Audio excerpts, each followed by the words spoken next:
বলিউড ভাইজান সালমান খান সিনেমা প্রেমীদের উপহার দিয়েছেন একের পর এক সুপারহিট সিনেমা। তিনি যেখানেই যান সেখানেই থাকে ভক্তদের উচ্ছ্বাস উত্তাল ভিড়। তবে বেশ কয়েক বছর ধরেই তাকে নিয়ে শঙ্কিত রয়েছে তার পরিবার ও ভক্তরা। হবেই না কেন, তাকে হত্যার চেষ্টা করা হয়েছে কত রকম কারসাজি। কিছুদিন আগেও মুম্বাইয়ের বান্দ্রা এলাকায় তার গ্যালাক্সি অ্যাপার্টমেন্টের সামনে গুলি চালায় দুষ্কৃতিকারীরা। এরপর থেকেই যেন নড়ে চড়ে বসে মুম্বাই পুলিশ। এবার প্রকাশ্যে এলো বলিপাড়ার এই সুপারস্টারকে হত্যার পরিকল্পনা, চাঞ্চল্যকর তথ্য। বাড়ি নয়, খোদ সালমানের গাড়িতেই হামলা চালানোর পরিকল্পনা করেছিল দুর্বৃত্তরা। এই ঘটনায় মুম্বাই পুলিশ ইতোমধ্যে 4 জনকে গ্রেপ্তার করেছে। জানা যায় গ্রেপ্তারকৃতরা সন্ত্রাসী গ্যাং বিষ্ণু গ্রুপের সদস্য।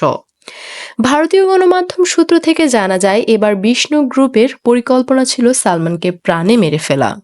সে কারণেই পাকিস্তানি নাগরিক এক অস্ত্র সরবরাহকারীর সঙ্গে ভিডিও কলে যোগাযোগ করে অভিযুক্ত এই গ্রুপের সদস্যরা, তারপর একে 4-7-এর জন্য বায়না করা হয়। মুম্বাই পুলিশ সূত্রে আরো জানা যায় বেশ কিছুদিন ধরেই সালমানের উপর নজর রাখছিল এই গ্যাংয়ের সব সদস্য।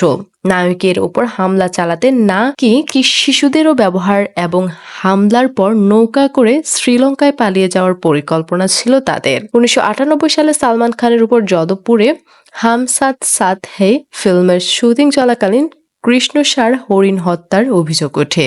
তারপর এই নায়কের নামে মামলার করে স্থানীয় সম্প্রদায়ের লোকেরা দোষী সাব্যস্ত করে 5 বছরের সাজা দিয়েছিলেন ভারতের রাজস্থান রাজ্যের যাদব আদালত। হরিণ হত্যার মামলায় জামিন পেয়ে কারাগার থেকে মুক্তি পায় এই অভিনেতা।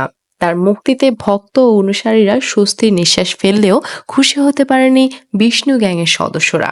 বিষ্ণু সম্প্রদায় বিশ্বাস করে গাছ কাটা ও প্রাণী হত্যা মহাপাপ।